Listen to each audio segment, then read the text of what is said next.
ఆదేశాల మేరకే మేము తీసుకున్నామని వాళ్ళే చెప్తున్నారు. ఏం చెప్తారంటే శ్రీనివాస్ గారు, ఏంటి అసలు కేటీఆర్ బయటకు వచ్చి ఈ రకంగా మాట్లాడి ఒక ఫ్రస్ట్రేషన్లో మాట్లాడుతున్నారని చెప్పేసి నిన్న కాంగ్రెస్ నేతలంటే కూడా ఒక కౌంటర్ ఇచ్చారు. ఆయన ఒక దోషి, ఇప్పుడు ఆయన నిర్దోషిత్వాన్ని నిరూపించుకోవాలి తప్ప ఈ రకంగా లైట్ డిటెక్ట్స్ ఆ డిటెక్ట్స్ అంటే మరి ఇవన్నీ ఎందుకు, ప్రత్యేక న్యాయమూర్తిని పెట్టాలి అది అని అంటున్నారు. ఇప్పుడు ఇవన్నీ ఇంకెందుకు అవసరం లేదు కదా ఆయన చెప్పే మాటలు బట్టి చూస్తే. ముందుగా పెద్దలు దిలీప్ అన్న గారికి మరియు విఠలన్న గారికి 60 ప్రేక్షకులు శుభోదయము. అన్న స్పష్టంగా మన విఠలన్న చాలా మంచి మాట చెప్పాడు లాస్ట్లో, నేను అది దాన్ని కొనసాగిస్తా కంటిన్యూ తర్వాత. సో ఇప్పుడు స్పష్టంగా వాళ్ళు ఏదైతే ఒక అభియోగం వచ్చిందో, ఏదైతే జరుగుతుందో ప్రాసెస్ కు 100కు 100% మా నాయకుడు సహకరిస్తున్నాడు, మేము అటెండ్ అవుతున్నాం. స్పష్టంగా గతంలో ఇది ఒక 3 నెలల నుంచి 4 నెలల నుంచి నడుస్తుంది ఇష్యూ అంతా. ఈ ఇష్యూలో ఎక్కడ కూడా మేము ఏ లోపం జరగలేదు అనేది మేము పనిచేసినాం కదా, మా నాయకుడు పనిచేసినాం కాబట్టి ఖచ్చితంగా చెప్తున్నాడు.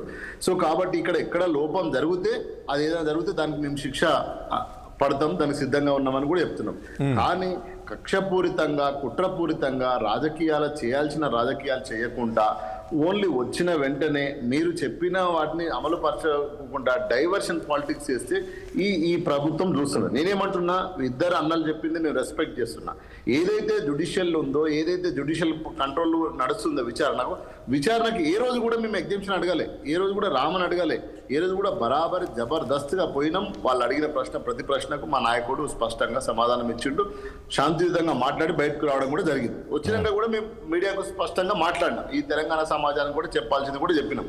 నేనేమంటున్నంటే, మీరు ఇప్పుడు ఒకటే స్పష్టంగా ఈ కేసులు ఇది కాళేశ్వరం కమిషన్ కావచ్చు, లేదంటే ఇప్పుడు దీని మీద కమిషన్ కావచ్చు, అదేవిధంగా కరెంటు మీద కమిషన్ కావచ్చు, లేదంటే మీరు ఏ కమిషన్లు వేసినా మేము విచారణకు సిద్ధమని చెప్పినాం తప్ప ఏ రోజు విచారణ వద్దు అని చెప్పలేదు, విచారణ చేయొద్దు అని చెప్పాలి.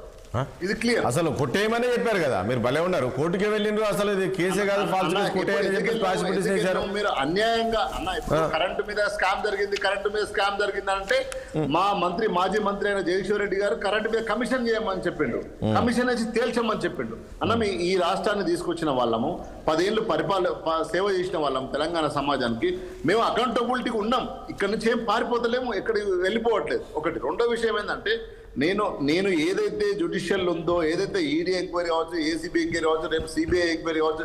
కానీ ఒకటి శ్రీనివాస్ గారు, ఒక పాయింట్ ఇక్కడ ఫస్ట్ లో కేటీఆర్ మాట్లాడినప్పుడే అంటే మరి మీరు ఎట్లా చూస్తున్నారో నాకు తెలియదు, కానీ ప్రతిసారి విచారణకి వెళ్ళినప్పుడల్లా బయటకు వచ్చి కేటీఆర్ ఏమో మాట్లాడుతున్నాడు.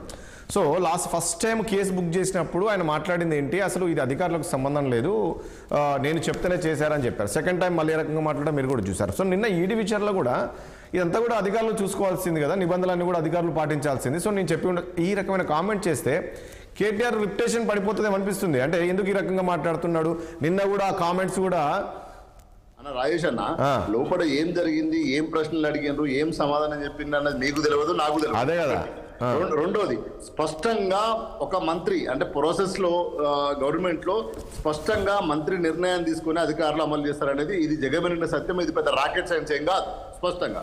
సో ఫస్ట్ రోజే మొట్టమొదటిసారీ అయినప్పుడే కేటీఆర్ గారు స్పష్టంగా చెప్పిండు, ఇది నేను డిసిషన్ తీసుకున్నా, నేను ఈ తెలంగాణ ప్రాంతాన్ని తెలంగాణ ఈ కార్స్ తీసుకురావాలనే ఒక మంచి ఉద్దేశంతో దీన్ని మేము మొదలు పెట్టినామని చెప్పిండు.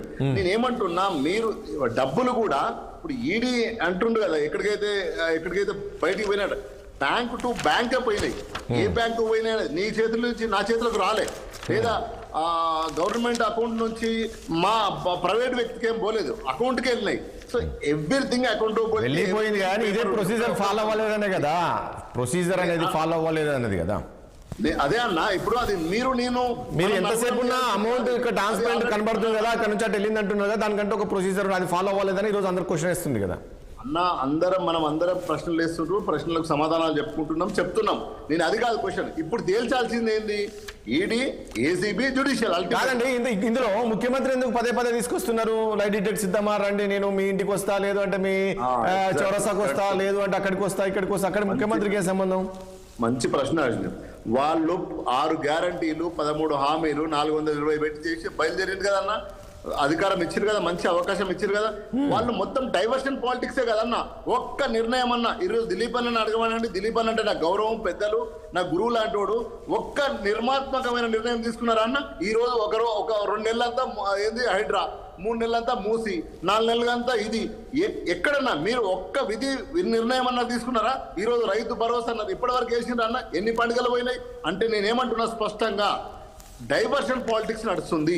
అది అందరికీ తెలుసు. తెలంగాణ ప్రజలు మనం అన్న 60 పట్టుకొని ఏ ఊరికన్నా పోదాం, 12,000 గ్రామాలల్లా ఆ గ్రామంలో వీళ్ళు ఇచ్చిన హామీ ఒక్కటన్నా 100% పోయిందా? అది ఏదన్నా కానీ మీరు రుణమాఫీ అనుకోండి, రైతు బంధు అనుకోండి, రైతు భరోసా అనుకోండి, నేనేమంటున్నా 13 వాళ్ళు అనుకున్నాయని కాదండి, వాళ్ళు అనుకున్నాయని చేస్తున్నారు కానీ వాళ్ళు సరే ప్రచారం చేసుకోవడంలో నాకు తెలిసి వెనకబడి ఉండొచ్చు తప్ప. అందు గురించి రాజేష్ మనం నలుగురం పోదాము అన్న, మనం నలుగురం పోదాము, ఏ ఊరన్నా మీరు సెలెక్ట్ చేయాలి, 60 మైక్ పట్టుకుని పోదాము, ఆ ఊర్లో 100%, 80%, 35% రుణమాఫీ అయిందా? పింఛన్ 4,000 వస్తుందా? 2,500 వస్తుందా? పెళ్లిలో అయితే తులం బంగారం ఇచ్చిండ్రా అన్న? ఇవి ఏ ఊర్లోనైనా 35%, నేను 100% అంటలేను, ఆ పథకము 35% క్వాలిఫై అయిందంటే మేము దేనికంటే దానికి రెడీ. ఇదంతా డైవర్స్ పాలిటిక్స్ అన్న. మీరు 20 ఏళ్ళ నుంచి ఉన్నారు, ఇప్పుడు వాళ్ళ ఇద్దరు అన్నలు కూడా చెప్పారు కేటీఆర్ ఏం తప్పు చేయలేదు అంటారు. కాదు, కేటీఆర్ ఏం తప్పు చేయలేదు, కేవలం కావాలని ఇచ్చారు అని అంటారు. మీరు ఇదంతా డైవర్షన్ పాలిటిక్స్ అంటారు. ఈ లెక్కన గవర్నర్ కూడా తప్పు పడతారేంటి మీరు?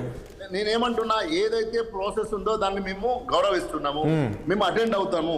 100 సార్లు కాదు, 1000 సార్లు అయినా రావడానికి సిద్ధంగా ఉన్నాం. మరి ఇవన్నీ కామెంట్స్ ఎందుకు? మరి వీటిని అడ్డు అన్న హైడ్రా ఈ కామెంట్స్ అని ఎందుకు? మరి ఇక్కడ ముఖ్యమంత్రి మీద కామెంట్ చేయడం ఎందుకు? మీరు విచారణ జరిగింది, మళ్ళీ విచారణకు వస్తా అని చెప్పేసి ముఖ్యమంత్రి రెడ్ హ్యాండెడ్ గా 50 లక్షలు పట్టుకొని బ్యాగ్ తో దొరికిండు. ఆయన దొరికిండు, మేము మా నాయకుడు దొరకలే, మేము ఉద్యమాలలో పుట్టిన వాళ్ళం. ఆ నాయకుడు దిలీప్ గారు క్వశ్చన్ అడుగుతున్నారు, దిలీప్ గారు క్వశ్చన్ అడుగుతున్నట్టున్నారు, ఒక నిమిషం, దిలీప్ గారు అడుగుతున్నట్టున్నారు.